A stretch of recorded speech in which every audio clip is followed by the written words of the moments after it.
오늘 하나님이 저 여러분을 사랑하시고 오늘도 예수님 안에서 좋은 일이 있습니다. 전 여러분과 함께 이사야서 9장 6절로 7절의 말씀에 근거해서 참된 평안을 누리는 길, 이와 같은 제목으로 은혜를 나누길 원합니다. 하나님은 우리가 평안한 삶을 살기를 원하십니다. 오늘 성경에 보면 하나님께서 하나님의 사람들을 불러서 그들에게 끊임이 없이 두려워하지 말아라, 평안을 가져라, 내가 너와 함께한다, 그렇게 하나님은 그들에게 위로를 주고 계십니다. 창세기 15장 1절에 하나님은 아브라함에게 말씀하셨습니다. 야훼의 말씀이 환상 중에 아브라함에게 임하여 이르시되 아브라함아 두려워하지 마라, 나는 네 방패요 너의 지극히 큰 상급이니라. 아브라함은 하나님이 그 꿈을 주셨는데 과연 이 꿈이 이루어질 것인가? 하나님의 축복이 내게 다가올 것인가? 내가 모든 큰 민족의 큰 주인이 될 것인가 하는 그 생각을 할 때마다 마음이 두렵습니다. 과연 이 일이 이루어질 것인가?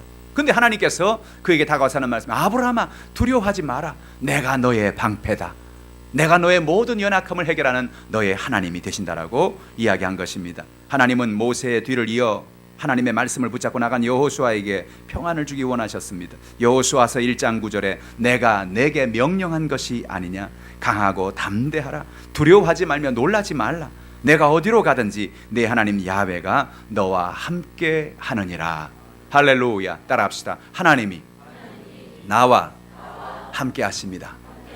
내가 교회에 있어도 함께 하시고, 내가 집에 있어도 함께 하시고, 직장에 나가도 함께 하시고, 우리가 어디에 가 있든지 주님이 우리와 함께 하시겠다는 거예요. 그래서 우리의 마음속에 어떤 인생의 문제가 다가오고 연약함이 다가와도 하나님의 은혜 가운데 우리는 승리하는 삶을 살 수가 있는 것입니다. 예수님은 이 땅에 평안을 주러 오셨습니다. 요한복음 14장 27절에 평안을 너에게 끼치노니 곧 나의 평안을 너에게 주노라. 내가 너에게 주는 것은 세상이 주는 것과 같지 아니하며 너희는 마음에 근심하지도 말고 두려워하지도 말아라 그랬습니다. 여러분, 오늘 우리의 삶 속에 하나님은 말씀하십니다. 예수님은 말씀하십니다. 너는 걱정하지 마라, 두려워하지 마라, 너희 마음에 평안을 가지고 살아라, 평안을 가지고 살아라. 마귀는 오늘도 다가와서 12번도 우리 마음의 평안을 빼앗아갑니다. 우리의 마음에 좌절하게 만들고 걱정하게 만들고 염려하게 만드는 것입니다. 그러나 하나님 뭐라 말합니까? 걱정하지 마, 내가 너와 함께한다, 내가 너를 도와준다. 이스라엘 백성들이 40년 광야 생활을 할 때에 하나님은 늘 그들에게 말씀하십니다. 걱정하지 마라, 두려워하지 마라, 내가 너와 함께 하신다, 내가 너와 동행한다. 할렐루야. 오늘 여러분의 마음속에 이 말씀을 부여잡고 믿음으로 살기를 주님의 이름으로 축복합니다. 오늘 본문에 이사야서 9장 6절 이하의 말씀, 우리에게 중요한 말씀을 전해주고 있습니다. 이는 한 아기가 우리에게 낳고 한 아들을 우리에게 주신 바 되었는데 그의 어깨는 정사를 메었고 그의 이름은 기묘자라 모사라 전능하신 하나님이라 영존하신 아버지라 평강의 왕이라 할 것임이라고 오늘 본문에 말한 것입니다. 여러분, 그런데 당시에 이사야가 이 말씀을 받을 당시에 어떤 상황이었느냐? 이스라엘은 바벨론과 아수르가 쳐들어와서 그들은 포로로 잡혀갈 수밖에 없는 위기 가운데 있는 것입니다. 다 끝났습니다. 살 길이 없습니다. 그들은 이제 좌절과 연약함 속에서 하루 앞길을 알지 못하는 좌절 속에 있는 것입니다. 그런데 하나님이 그런 이사야에게 찾아와서 하신 말씀이 오늘 본문의 말씀입니다. 이사야야 두려워하지 마라, 이사야야 겁내지 마라. 왜? 한 아기를 우리에게 주실 것이다. 그 아기는 우리에게 어깨에 정사를 메고 올 것이다. 정사란 government, 곧 정부를 의미하는 것입니다. 이 아기는 뭘 가져오느냐? 나라를 가지고 와요, 정부를 가지고 와요, 정사를 가지고 와요. 할렐루야. 무슨 얘기입니까? 이 아기는 하나님의 나라를 가지고 오겠다는 것입니다. 우리가 인생을 살아갈 때 우리의 삶에 연약함과 문제가 있지만 하나님을 의지할 때 하나님은 이 아기 머리 위에, 이 아기 어깨 위에 하나님의 나라를 보내신 것입니다. 여러분, 그래서 예수를 믿고 하나님을 의지하는 사람에게 기적이 나타나는 것은 예수님은 이 땅에 오실 때 그냥 오신 게 아니고 하나님의 나라를 가지고 오셨습니다. 하나님의 나라가 오늘 우리에게 임할 때 귀신이 떠나가고 병든 자가 고침받고 가난과 저주가 떠나가고 하늘의 문이 열리고 하나님의 역사가 임하게 되는 것입니다. 정사를 메고 오셨다. 그의 이름은 기묘자라 모사라 그랬습니다. 예수님의 이름은 기묘자입니다. 기묘자는 여러분 놀랍다란 뜻입니다. 예수님은 기묘하신 분입니다. 하나님은 놀라운 기묘하신 분을 오늘 저 여러분에게 보내주신 것입니다. 왜 그렇습니까? 내 생각으로 내 방법으로는 될 것 같지 않은데 예수님만 오시면 됩니다. 내 방법으로는 방법이 없어요. 내가 좌절했어요, 쓰러졌어요, 죽을 것 같아요. 그런데 예수님만 오시면 주님은 기묘한 길을 열어주시는 겁니다. 그의 이름이 기묘자입니다. 오늘 여러분의 삶 속에 기묘한 일들이 예비된 것을 아시길 바랍니다. 이사야가 이 말을 듣고 가슴이 뛰어 견딜 수가 없습니다. 하나님, 지금 현실을 바라볼 때는, 여건을 바라볼 때는 우리는 포로로 잡혀가고 우리는 이제 다 죽었습니다. 방법이 없습니다. 그런데 하나님께서 우리에게 그 아기를 보내주시겠다고 하는데, 그 아기가 우리에게 오면 오늘 우리에게 놀라운 일을 행할 것이니 감사합니다. 할렐루야. 이 아기가 누굽니까? 우리 주 예수 그리스도를 의미하는 것입니다. 우리가 인생의 삶의 연약함과 문제를 만나고 삶의 어려움을 만날 때 하나님은 그 아들 예수를 보내셔서 이 땅에 우리의 연약함과 문제를 이기는 놀라운 승리를 베풀어 주시는 것입니다. 그의 이름은 모사라고 그랬습니다. 모사는 뭐예요? 전략가입니다. 여러분, 우리가 성공하려면 모사가 있어야 돼요. 모사라고 말하면 우리가 좀 부정적인 생각을 하기 쉽습니다. 그러나 이 모사라는 말은 전략을 의미하는 것입니다. 지혜를 의미하는 것입니다. 여러분, 예수를 믿는 사람에게는 기적이 일어나는데 어떻게 기적이 일어나냐? 하나님이 지혜를 주시는 것입니다. 어떻게 사업을 이끌어 나갈까? 앞으로 내가 어떻게 준비해야 될까? 우리는 몰라요. 하루 앞길을 알지 못해요. 우리 이번에 금리 인상이 될 줄 어떻게 알았어요? 우리 한국이 금리를 내릴 줄 어떻게 알았어요? 우리는 하루 앞길을 모르고 살아요. 그런데 예수님을 의지하고 믿음으로 살면 주님 우리의 모사가 되셔서 나갈 길을 열어주시는 것입니다. 내가 어떻게 할지를 알 수 없어요. 그러나 하나님이 길을 열어주시고 응답해 주시고 붙잡아 주시는 것입니다. 뿐만 아니라 그는 전능한 하나님이라 그랬어요. 성자 하나님이시죠. 예수님은 전능하십니다. 성경에 보면 수많은 사람의 문제를 해결하시고 수많은 사람의 병을 고치시고 귀신을 쫓아내 주신 것입니다. 왜요? 예수님은 전능자가 되시니까. 오늘 여러분 어떤 문제를 가지고 나왔습니까? 여러분 삶에 어떤 연약함이 있습니까? 그 모든 문제를 주님께 맡기기를 주님의 이름으로 축복합니다. 왜냐하면 예수님은 전능자가 되십니다. 우리의 연약함을 해결할 만한 능력을 가지고 계십니다. 할렐루야. 오늘 그 능력으로 주님 붙잡아 주시는 거예요. 뿐만 아니라 영존하신 아버지라 평강의 왕이라고 말씀하고, 영존하는 아버지. 여러분, 예수님이 무슨 아버지입니까? 예수님이 아들이지 무슨 아버지입니까? 오늘 여러분, 예수님은 저와 여러분을 낳은 것입니다. 저 여러분을 구원으로 낳은 것입니다. 누구든지 예수를 구주로 믿으면 나는 세상에서 버림받았습니다. 세상의 수많은 죄와 연약함 속에 인생을 살았습니다. 그런데 놀라운 것이 무엇입니까? 예수를 나의 구주로 고백하는 순간 우리가 새로운 피조물이 된다고 성경은 말합니다. 영접하는 자 곧 그 이름을 믿는 자들에게 하나님의 자녀가 되는 권세를 주었다. 할렐루야. 영존의 아버지 예수님이 이 땅에 오셔서 우리를 새롭게 낳은 것입니다. 우리를 새 사람 되게 만든 것입니다. 보라, 이전 것은 지나갔으니 새 것이 되었도다. 새 것이 되었어요. 오늘 여러분에게 이와 같은 놀라운 은혜를 주신 주님을 찬양하기를 주님의 이름으로 축복합니다. 뿐만 아니라 평강의 왕이라. 여러분, 예수님이 가는 곳마다 평강이 이루어졌어요. 저는 오늘 본문의 말씀을 묵상하면서 예수님이 가는 곳마다 왜 평강이 임했느냐, 그 이유를 몇 가지로 생각을 해보기를 원합니다. 첫 번째로, 예수님은 우리의 희망의 빛을 비추는 평강의 주님으로 오신 것입니다. 예수님이 탄생할 때 이야기를 보면 참 재미있는 그런 스토리가 있어요. 예수님이 태어날 때 동방박사들의 무리가 예수님을 찾아왔습니다. 몇 명이 찾아왔지요? 어떤 분은 3명이라 그러는데 성경은 3명이란 얘기가 없습니다. 사람들이 왜 3명이라 그러냐? 선물이 3가지니까 한 가지씩 가지고 왔지 않았을까? 그런데 성경을 자세히 읽어보세요. 3명이란 얘기는 없어요. 아니, 그럼 목사님 찬송가에 동방박사 3사람, 그건 뭡니까? 그냥 그렇게 부르는 거예요. 사랑하는 성도 여러분, 동방박사가 몇 명이라고 성경에 말하고 있지는 않습니다. 그런데 그 동방박사들이 한 별을 보기 시작했어요. 별을 바라보는데 이상한 감흥을 그들이 받았습니다. 옛날에는 이렇게 하늘의 별을 보고 온 우주의 일기를 보면서 하나님의 역사를 이렇게 보는 사람들이 많이 있었어요. 근데 이 사람들이 어느 날 하늘의 별을 바라보는데 별이 놀라운 빛을 비추기 시작합니다. 야, 전 신기한 일이다. 전 세계적으로 큰 왕이, 황제가 태어날 그런 조짐인데 어떤 것이냐? 그들이 기도하는데 마음속에 이스라엘에 하나님이 왕을 보내신다. 이스라엘에 하나님이 왕을 보내신다. 그래서 그들은, 동방박사들은 유황과 황금과 모략을 가지고 그들은 그 왕을 맞으러 이스라엘로 왔습니다. 당연히 예루살렘이죠. 예루살렘이 이스라엘의 수도니까 왕이 그곳에서 태어날 것이다 하고 그들은 왔습니다. 그리고 그 당시에 왕에게 나가서 물었습니다. 오늘 당신에게 아들이 태어났습니까? 오늘 이 땅에 왕이 태어났죠. 왕은 영문이 없습니다. 왕이요? 아들이 태어났다고요? 아니요, 우린 전혀 알지 못합니다. 안 태어났습니다. 이상합니다. 우리가 별빛을 보니 반드시 이 땅에 왕이 태어났다는 별빛을 우리가 보았는데, 그래서 이곳에 우리가 하나님의 은혜 가운데 나왔습니다. 옆에 있는 선지자들에게 묻습니다. 뭐 어떻게 된 일입니까? 하나님의 약속의 말씀의 예언의 미가서에 뭐라고 말해?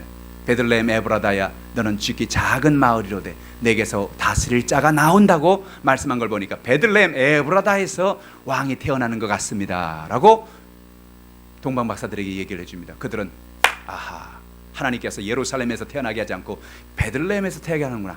그래서 그들은 베들레헴으로 간 것입니다. 놀라운 일이 일어났습니다. 베들레헴에 가서 이 사람 저 사람 찾아봅니다. 여기에 왕이 태어날 만한 집이 있습니까? 왕이 태어날 만한 호텔이 있습니까? 왕이 태어날 만한 곳이 있습니까? 아무리 물어봐도 사람들은 없습니다. 여기는 가난한 동네입니다. 여기는 호텔도 별로 없고 여기는 여인숙이고 여기는 사람이 태어날 만한 그런 곳이 못 됩니다. 근데 하나님의 성령이 이 동방박사들에게 별빛을 비추어서 그들을 한 마국간으로 인도해 갑니다. 참 희한한 일이죠. 어떻게 별빛이 그들을 인도해 갔을까요? 별이 그들을 인도해 갔다고 성경은 말합니다. 그래서 그 별빛을 따라서 가보니까 한 아기가 태어났고 어머니와 아버지가 그 옆에 있습니다. 얼마나 가난한지 몰라요. 돈이 없어서 호텔에 들어갈 수도 없었어요. 그냥 마국간에서, 그것도 말 먹이통에서 그 아이를, 태어난 아이를 눕히고 그 아이를 바라보고 있는 어머니 아버지를 바라보면서 이 동방박사는 손바닥을 쳤습니다. 이야, 하나님의 방법은 놀랍구나. 하나님은 오늘 놀라운 방법으로 일하고 계시는구나. 할렐루야. 예수님이 별빛을 통하여 동방박사를 인도한 것입니다. 오늘 성경은 뭐라 말합니까? 하나님께서 오늘 우리에게 예수님은 빛으로 오셨다는 것입니다.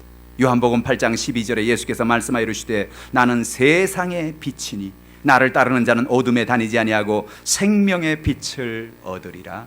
왜 예수님이 별빛을 따라 동방박사를 인도하시고 그 동방박사를 통하여 하나님의 영광을 돌리겠는가? 그건 뭐냐? 예수님 말하면 나는 생명의 빛이다. 인생을 살아가면서 우리가 어둠을 가지고 살고 인생의 문제를 가지고 살고 연약함을 가지고 살지만 하나님을 의지하는 사람에겐 하나님이 빛을 비추어 주신다. 할렐루야. 여러분 오늘 인생을 살아가면서 여러분 가정에 어둠이 있지 않습니까? 남편과 아내 가운데, 부모와 자녀 가운데, 형제와 형제 가운데, 여러분 직장에서, 사업장에서, 환경에서 여러분 마음의 고통 가운데 있지 않습니까? 어떤 사람은 마음에 상한 마음으로 늘 고통 속에 살아갑니다. 때로는 어머니 아버지에게 받았던 상처, 형제들에게 받았던 상처, 상한 마음에 나도 모르게 늘 마음에 분노하고 고통하고 연약한 마음에 기쁨이 없습니다. 평안이 없습니다. 늘 그 마음을 어둠이 사로잡고 있는 것입니다. 그런데 예수님 뭐라 말합니까? 너희가 어떤 연약함과 어떤 문제를 가지고 나와도 내가 너희들에게 빛을 비추어 주겠다. 나는 생명의 빛이다. 그래서 놀라운 사실은 무엇입니까? 예수를 구주로 영접하고 예수를 의지하고 나아가기만 하면 주님은 저 여러분에게 빛을 비추어 주시는 것입니다. 생명의 빛이 넘쳐나는 것입니다. 하늘의 문을 열어주시는 것입니다. 할렐루야. 그러므로 여러분 삶 속에 어떤 연약함이 있습니까? 어떤 어둠이 있습니까? 오늘 예수님 앞에 그 모든 어둠을 맡기시기를 주님의 이름으로 축복합니다. 수고하고 무거운 짐진 자들아 다 내게 오라. 내가 너희를 쉬게 하리라. 쉬게 한다는 게 뭐예요? 예수님 우리에게 빛을 비추어 어둠을 떠나게 하시겠다는 거지요. 문제 있는 사람에게 문제를, 연약함인 사람 연약함을, 병든 사람은 병을 고쳐주시는 하나님의 놀라운 역사를 나타내 주시는 것입니다. 두 번째로 예수님 위기를 만난 인생에 평강을 주는 주님이심을 우리는 복음서를 통해서 깨닫게 됩니다. 요한복음 2장 1절로 11절에 예수님은 한 결혼식장을 방문하게 되었습니다. 예수님이 이곳에서 첫 기적을 행하는 그런 장소였습니다. 한참 결혼식이 무르익었습니다. 여러분도 가끔 결혼식을 참여하시지요. 결혼식을 다 참여하면 끝나고 나서 피로연을 하지 않습니까? 맛있는 음식을 준비하고 뷔페로 음식을 먹고 많은 사람들이 그리고 신혼부부를 축복하지 않습니까? 똑같아요. 이스라엘도 똑같이 그런 하나님의 은혜 가운데 축복을 나누는 그런 자리였습니다. 근데 문제가 생겼어요. 이 가정에 위기가 다가왔어요. 막 결혼하자마자 위기가 다가온 겁니다. 무슨 위기입니까? 이 가정에 모든 음식을 다 준비한다고 했는데 예상보다 더 많은 사람들이 왔던 것 같아요. 그래서 그들이 준비한 포도주가 다 떨어져 버린 것입니다. 큰일 났습니다. 여러분 이스라엘에서는 사람들을 초대해 놓고 음식이 떨어지는 것만큼 창피한 일이 없습니다. 포도주는 여러분 금방 담글 수 있는 게 아니지 않습니까? 몇 년 전부터 포도주를 담가가지고 결혼식을 준비하는 것입니다. 그런데 포도주가 떨어졌으니 이제는 살 길이 없는 것입니다. 평안이 아닙니다. 재앙입니다. 그들의 삶 가운데 고통입니다. 연약함입니다. 부부는 어찌할 바를 알지 못하면 얼굴이 사색이 되어 있습니다. 그런데 그 상황에서 예수님 어머니 마리아가 예수님께 나가서 얘기합니다. 예수님, 이 가정에 지금 문제가 생겼습니다.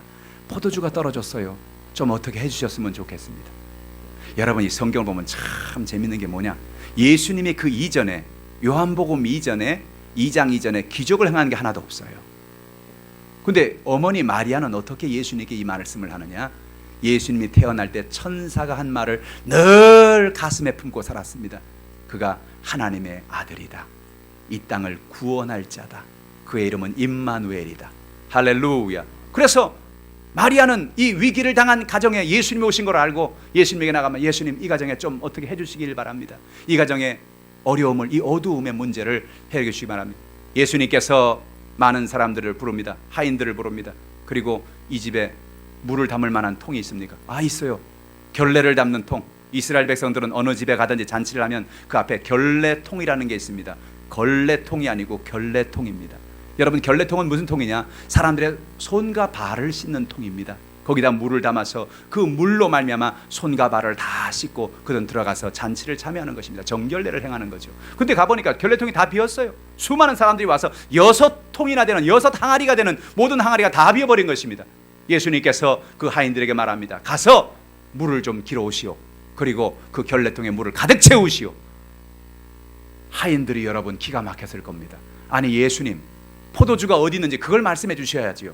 어느 집에 가면 포도주를 빌려올 수 있다, 뭐 그렇게 말을 해준다든지, 홈플러스에 가서 포도주 좀 사오라 그런다든지, 뭐 그러면 될 것 같은데, 아니 예수님 어떻게 이렇게 말씀하십니까? 예수님께서는 그들을 바라보고 내가 시키는 대로 해라, 내가 하나님의 놀라운 은혜와 기적을 베풀겠다라고 말씀하십니다. 그 순간에 아무도 보이지 않는 작은 빛이 예수님의 눈빛을 통하여 흘러나오기 시작했습니다. 예수님은 그들에게 가지고 와라, 물을 가지고 와라, 물을 가져와서 그 결례통에 물을 부으라고 말합니다. 그들은 있는 힘을 다해서 결례통에 물을 붓습니다. 한 통을 붓고, 두 통을 붓고, 세 통을 붓고, 항아리를 하나를 다 채웠습니다. 2개를 채웠습니다. 온 몸에 땀이 비어도록 흐릅니다. 그들은 이야, 정말로 힘들다, 너무나 어렵다. 그러나 예수님이 하신 말씀을 아멘으로 믿고 그들은 그 모든 항아리를 다 채운 것입니다. 예수님께 와서 말해요. 예수님, 다 채웠습니다. 이제 어떻게 하면 좋지요? 그 물을 떠다가 연회장에 갖다 줘라. 에? 물을 갖다 주라고요? 저 사람들은 지금 포도주가 필요합니다. 어떻게 물을 갖다 주라 말합니까? 걱정하지 말고 물을 갖다 줘라. 이 하인은, 야, 보나마나 내가 큰 야단을 먹게 생겼구나. 연회장이 내가 술을 달라 그랬지 내가 물을 달라 그랬냐? 그렇게 말할 것 같은데, 그러나 예수님이 하라는 말씀을 순종하고 믿음으로 그 물을 떠다가 연회장에 갖다 줍니다. 눈을 찡그리면서, 아이고, 이거 좀 한번 드셔보세요, 이거 한번 마셔보세요, 이러고 드리는데 연회장이 딱 뜨더니 벌컥 마십니다. 이야! 드디어 욕을 하는 줄 알았습니다. 욕을 하는 게 아니었어요. 이 사람아, 어디서 이걸 가져왔나? 사실은 저체 샘물에서, 지금 그게 아니야. 희한한 일이야. 내가 수많은 결혼식을 주례를 해보고 내가 연애를 인도해 봤는데, 보통 연애를 하면 처음에는 좋은 술을 내서 사람들이 취할 때까지 기다렸다가 취하면은 그 다음에 나쁜 술을 내서, 이게 뭐 좋은 술인지 모르는 술인지 그렇게 하는데, 이 집은 희한하다. 어떻게 여태 이렇게 좋은 술을 뒀다가 대접을 하느냐. 할렐루야! 하나님의 영광이 나타나는 순간이었습니다. 사랑하는 성도 여러분, 예수 그리스도가 가시는 곳에, 그곳에 하늘의 빛이 임하는 것입니다. 하나님의 치료의 빛이 임하는 것입니다. 놀라운 일이 났어요. 물이 순식간으로 포도주로 변해버린 것입니다. 여러분, 예수를 믿으면 예수는 오늘 우리의 인생을 맛없는 물에서 향기 나는 포도주로 바꾸어 주는 것입니다. 여러분, 예수를 믿고 하나님 은혜 가운데 이와 같은 변화의 역사가 있기를 주님의 이름으로 축복합니다. 마음에 염려와 근심이 있으면 그 염려와 근심을 바꾸어서 주님 우리의 모든 삶의 연약함을 바꾸어 주시는 것입니다. 평강을 주시는 것입니다. 역사해 주시는 것입니다. 어떻게 됐을까요? 이 신랑과 신부는 좀 전까지만 해도 얼굴이 사색이 되고, 야, 이젠 끝났다, 이젠 틀렸다, 이제 우리는 욕을 바가지로 먹고 정말 이 결혼식은 큰 고통 속에 있을 수밖에 없다, 그렇게 생각을 했는데 거꾸로 됐습니다. 왜 그렇습니까? 예수님이 그 자리에 계셨기 때문에 그렇습니다. 사랑하는 성도 여러분, 내가 지혜로워서 성공하는 게 아니에요. 내가 능력이 있어서 성공하는 게 아니에요. 내가 권능이 있고, 내가 돈이 많고, 내가 많은 것을 이루고, 내가 많은 것을 배워서 승리하는 것이 아닌 것입니다. 우리의 삶 속에 빛이 되시는 예수님이 그 자리에 계시느냐 계시지 않느냐, 거기에 따라 인생의 문제가 달라지는 거예요. 할렐루야. 오늘 이 중요한 메시지를 전하는데 마귀가 전하지 못하게 하려고 그렇게 이야기하는 것입니다. 아마 오늘 이 시간에 여러분 가운데 분명히 마음속에 어둠을 가져 나온 사람이 있습니다. 마음의 문제를 가지고 나온 사람이 있습니다. 오늘 이 말씀을 잘 들으십시오. 하나님의 은혜 가운데 여러분의 삶은 어둠이 변하여 빛이 되는 것입니다. 예수 그리스도가 우리와 함께 하시면 우리의 문제가 떠나가고 저주가 도말되고 하늘의 문이 열려지는 것입니다. 오늘 그와 은혜가 넘쳐나기를 주님의 이름으로 축복합니다. 세 번째로, 예수님은 보지 못하는 사람의 눈을 열어 그에게 평안을 주셨습니다. 누가복음 4장 18절로 19절에 보면 이런 말씀이 있습니다. 주의 성령이 내게 임하셨으니 이는 가난한 자에게 복음을 전하게 하시려고 내게 기름을 부으시고 나를 보내사 포로된 자에게 자유를, 눈먼 자에게 다시 보게 함을 전파하며 눌린 자를 자유롭게 하고 주의 은혜의 해를 전파하게 하려 하심이니라. 할렐루야. 오늘 예수님을 의지하고 예수를 바라보고 나가면 우리의 삶에는 놀라운 일이 일어납니다. 주의 성령이 예수님에게 임했습니다. 그 이유는 무엇입니까? 가난한 자에게 복음을 전하게 하시려고 주님이 성령의 기름 부음을 받았다는 거예요. 예수님이 공생의 사역을 할 때 요단강에 나갔습니다. 침례 요한은 예수님에게 물을 붓고 예수님을 물에 가라앉혔습니다. 그리고 물에서 올라왔어요. 성경에 뭐라 말합니까? 예수님이 물에서 올라오실 때 하늘의 문이 열리고 성령이 비둘기같이 예수님에게 임하더라. 성경 그렇게 말하지요. 바로 그 얘기입니다. 주의 성령이 내게 임하셨으니, 왜냐? 이는 가난한 자에게 복음을 전하게 하려고 성령이 오셨다는 겁니다. 여러분, 예수님은 가난한 자를 바꾸어 복된 자로 만들어 주시는 겁니다. 여러분, 오늘 가난을 가지고 오셨습니까?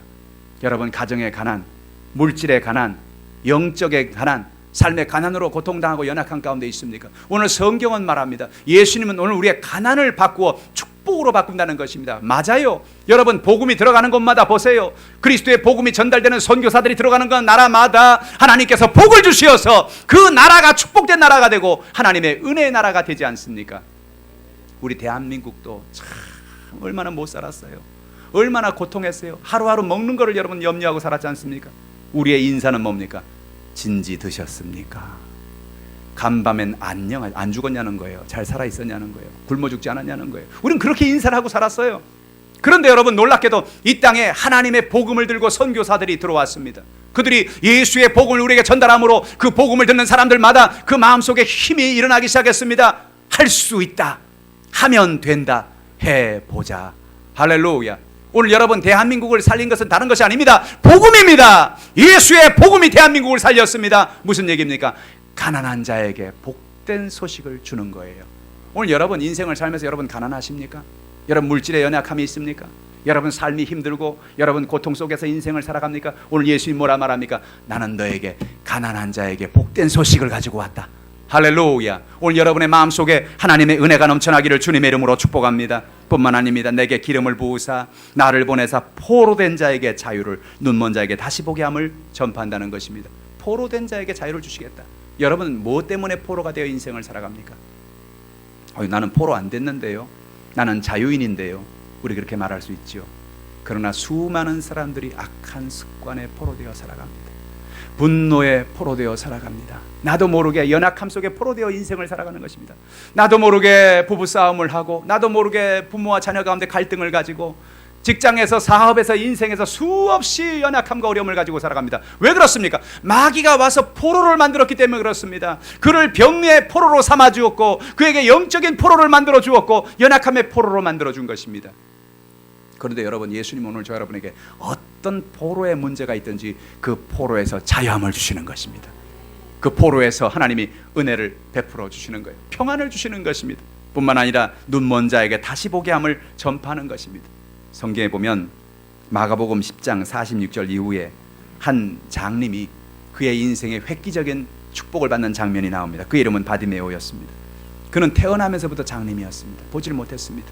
나라에서 당시에 이런 장님들에게는 먹고 살 일이 없기 때문에 그들에게 거지에 겉옷을 넣어줍니다. 그것을 가지고 그들은 늘 구걸을 하면서 그렇게 인생을 살았습니다. 그런데 어느 날 그에게 어떤 사람이 지나가면서, 지나가는 바람처럼 얘기를 했습니다. 야, 나사렛 예수는 이 땅에 오셔서 포로된 자를 자유케 하고 눈먼 자를 다시 보게 한대. 그 마음속에, 그 순간부터 마음속에 솟아오르는 기쁨이 생기기 시작했습니다. 야, 예수를 만나면, 내가 예수님의 그 평안을 내가 갖기만 하면 내 인생엔 큰 기적이 일어나겠구나. 내 삶에는 큰 평안이 다가오고 있구나. 그래서 그는 옆에 있는 사람들에게 늘 말했습니다. 예수님 오시면 내게 좀 알려주세요. 다른 거지들, 다른 옆에 있는 사람들에게 늘 얘기합니다. 예수님 이 동네 오시거든. 아마 이 동네도 한 번 오시겠지요. 오시면 꼭 내게 얘기를 해주십시오. 그는 마음에 무슨 생각을 합니까? 예수님을 통해서 내가 병고침을 받아야 되겠다, 내가 눈을 떠야 되겠다라는 간절한 소원이 그의 마음에 있었습니다. 어느 날 사람들이 수근수근하고 두런두런합니다. 무슨 소리요? 뭔 일이요? 아유, 큰일 났습니다. 이 동네에 드디어 예수님이 오셨습니다. 옆에 있는 사람이 말합니다. 그에게 말합니다. 나에게 예수님 내 앞을 지나가거든, 내 근처에 가장 가까이 오거든, 내게 좀 알려주시오. 내가 예수를 만나길 원합니다.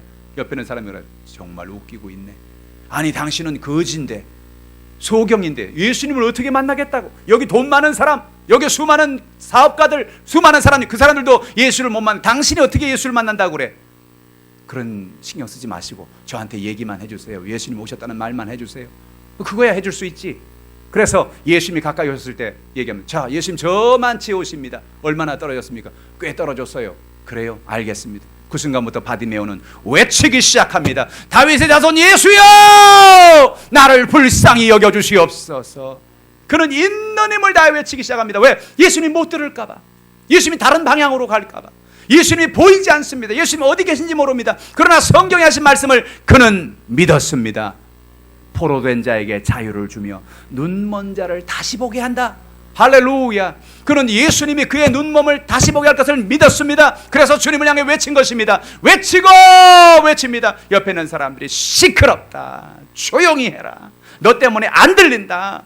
사람들이 그를 방해합니다. 못 외치게 합니다. 그러나 바디메오는 누가 뭐라 그러는지 신경 쓰지 않습니다. 할렐루야. 은혜는 사모하는 자의 것입니다. 다른 사람 신경 쓸 게 없어요. 다른 사람이 뭐라 그러든지. 여러분 통성 기도할 때 어떤 사람은 통성으로 크게 기도하려고 그러면 아이고, 내가 너무 크게 하면 다른 사람이 날 이상하게 보지 않을까. 그래서 통성으로 기도를 조그맣게 하는 사람이 있어요. 걱정 마세요. 신경 쓰지 마세요. 남이야 신경을 쓰든 남이야 바라보든 말든, 여러분 오늘 본문의 바디메오는 있는 힘을 다해서 외쳤습니다. 왜? 그때가 그의 인생의 마지막이 될 수 있기 때문에 그렇습니다. 언제 예수를 또 만나겠습니까? 여러분 매일 예배를 드릴 때마다, 매일 주일 예배를 드릴 때마다 이 말씀을 기억하십시오. 오늘 이 예배가 내가 기적의 예배가 된다. 오늘 이 예배를 통한 난 예수님을 만나야 된다. 바디메오는 여러분 다급하지 않았겠어요? 돈도 없어요, 명예도 없어요, 가진 건 아무것도 없어요. 잘하는 건 뭐예요? 일평생 구걸하면서 훈련된 목소리밖에 없습니다. 한 푼만 주세요. 네, 이거. 그러니까 너무나 이거 목소리는 자신 있어요. 내가 다른 거는 못하지만 한 푼만 주세요. 네, 이거는 자신 있어요. 그러니까 있는 힘을 다해서 외치는 거예요. 예수님, 나를 불쌍히 여겨주시옵소서, 나를 보시옵소서. 주님을 향해서 간절히 외칩니다. 예수님께서 그를 바라보십니다.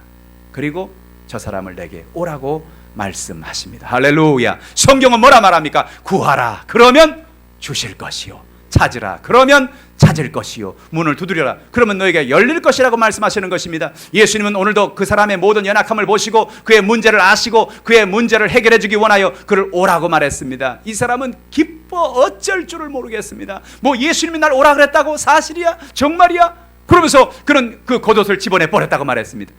그 겉옷은 나라에서 주는 거지의 공식 유니폼입니다. 이 유니폼을 딴 사람이 가져가면 눈도 안 보이는데 그거 어떻게 찾으려고 그럽니까? 무슨 얘기입니까? 나는 이제 거지 옷은 관계없다.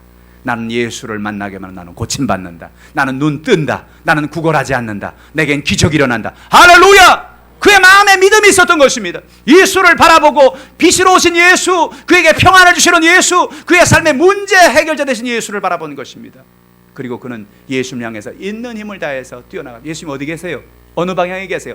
저 오른쪽 방향입니다. 그는 뛰어갔다고 말합니다. 여러분, 장님이 어떻게 뜁니까? 장님이 어떻게 뛸 수 있어요? 근데 성경 보니까 그가 뛰어서 예수님께 나갔다는 겁니다. 넘어져도 좋습니다. 너무 좋습니다. 넘어져도 쓰러져도 좋습니다. 나는 예수를 만나는 그 기쁨을 가지고 주님 옆에 나가는 것입니다. 여러분, 예수님은 오늘 저 여러분의 문제 해결자가 되어주시는 것입니다. 다른 것 없어요. 우리의 삶에 어떤 연약함과 인생의 문제가 있든지 예수님은 나의 평안의 빛이 되어주신다. 그래서 바디메오는 그날 그의 눈에 빛을 보게 되었습니다. 예수님이 그의 눈을 뜨게 하셨어요. 빛으로 오신 예수, 생명의 빛으로 오신 예수, 그 예수를 바라보면서 처음으로 사람들의 얼굴을 보고, 자기 가족들의 얼굴을 보고, 자기 친구들의 얼굴을 보고 아름다운 하늘과 나무와 꽃들을 바라보게 되었습니다. 우린 처음부터 봤으니까 그 감격을 잘 모르죠. 바디메오는 처음 보는 하늘의 색깔, 처음 보는 꽃, 처음 보는 모든 것을 바라보면서 그는 흥분했을 것입니다. 와, 너무 아름답다, 너무 대단하다. 여러분, 오늘 하늘을 보고 아름답다고 생각하십니까? 여러분, 꽃을 바라보고 여러분 아름답다고 생각하십니까? 여러분, 주변의 사람들 바라보면서 야, 정말로 이렇게 생겼구나, 이렇게 아름답구나, 여러분 그렇게 생각하십니까? 바디메오에게 하나님이 은혜를 주셨어요. 그에게 하나님 평안을 주셨어요. 축복을 주셨어요. 오늘 여러분의 삶 속에 매일같이 이와 같은 축복의 역사가 있기를 주님의 이름으로 축복합니다. 바디메오에게 빛이 다가오니 그 마음의 죄의 연약함이 떠나가게 된 것입니다. 할렐루야. 오늘 여러분 누구든지 예수를 믿고 하나님의 은혜의 빛이, 그 평안의 빛이 비춰지면 죄의 어둠이 떠나가는 것입니다. 또 성령의 놀라운 역사를 통하여 성령의 권능이 그와 함께하는 것입니다. 여러분, 우리는 혼자 있는 것 같지만 혼자 있지 않아요. 여러분 옆에 늘 성령이 같이 계십니다. 여러분 안에 성령이 계십니다. 여러분을 도와주십니다. 따라합시다. 성령이 나와 함께 하신다. 나에게 평안을 주신다. 할렐루야. 그런 놀라운 은혜가 있기를 주님의 이름으로 축복합니다. 뿐만 아닙니다. 성령은 우리에게 오셔서 하나님의 놀라운 아브라함의 복을 주시는 것입니다. 가난과 저주가 떠나갔습니다. 우리가 영적인 눈이, 바디메오가 열린 눈처럼 영적인 눈이 열리면 우리의 삶에 다가오는 모든 가난과 저주는 한 길로 왔다 일곱 길로 떠나갈 수밖에 없는 것입니다. 아브라함의 복을 주셨구나. 할렐루야. 여러분은 복받은 사람이에요. 여러분은 축복받은 사람이에요. 오늘 하나님께서 뭐라 말씀하십니까? 예수님의 십자가의 은혜와 권능으로 우리의 모든 병을 치료해 주셨다는 것입니다. 저가 채찍에 맞음으로 너희가 나음을 이루느니라. 우리가 바디메오의 영적인 눈이 띄어진 것처럼 우리의 눈이 띄어질 때 병은 우리를 사로잡을 수 없는 존재임을 고백하는 것입니다. 나는 예수 이름으로 고침을 받았다. 나는 하나님의 놀라운 기적을 체험했다. 할렐루야. 우리가 영적인 눈이 열릴 때에, 생명의 빛이 비춰올 때에 우리는 하늘을 날아가 우리의 삶에 보이는 것입니다. 가정의 문제, 생활의 문제, 삶의 연약함의 문제가 있든지 주님 뭐라 말해? 너희는 마음에 근심하지 말라. 하나님을 믿으니 또 나를 믿으라.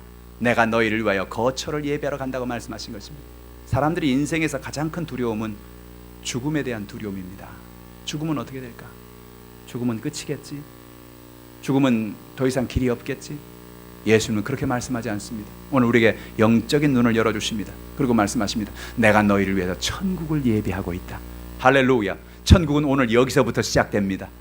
예수님이 여러분 가정에, 여러분의 사업에, 여러분의 인생에 오늘 천국을 주시는 것입니다. 뿐만 아니라 예수님은 여러분의 삶 속에 영원한 갈 천국을 준비하고 계시는 것입니다. 그 천국을 바라보고 날마다 믿음으로 승리하는 여러분 되기를 주님의 이름으로 축복합니다. 예수를 믿으면 평안이 있습니다.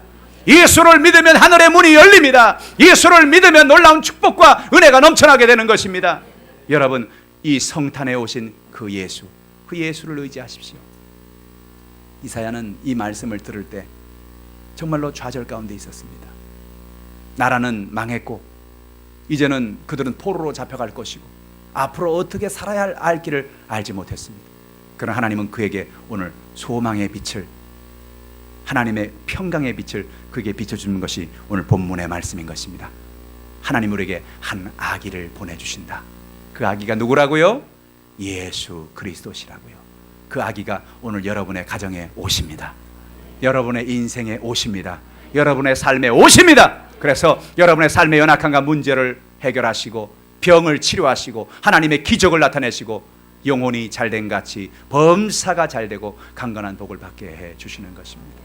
그 은혜 속에 살아간 여러분 되기를 주님의 이름으로 축원합니다. 기도하겠습니다. 전능하신 아버지, 보시옵소서. 크리스마스를 기다리면서 우리의 삶 가운데 수많은 연약함과 수많은 인생의 문제가 있음을 주 앞에 고백합니다.